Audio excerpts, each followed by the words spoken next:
வணக்கம் ஃபோக்ஸ், சாம் ஜெண்டா. இன்னைக்கு டே 2 of growth face.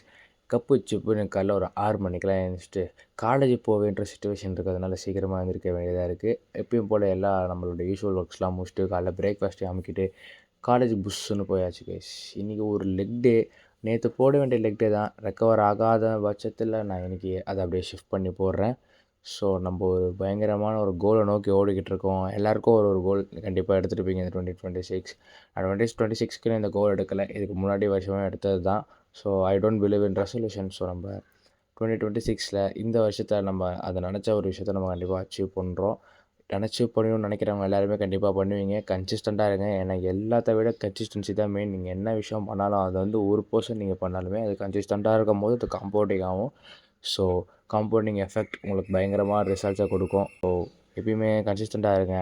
இன்றைக்கி பயங்கரமான ஒரு ஹெவி லெக் ஒர்க் அவுட்ஸ் போட்டு முடிச்சு சாப்பிட்டு டேவை எண்ட் பண்ணிக்கிட்டேன். இதுதான் என்னோடய கேலரிஸ். ஸ்டில் இந்த growth face. See you guys tomorrow. Bye bye.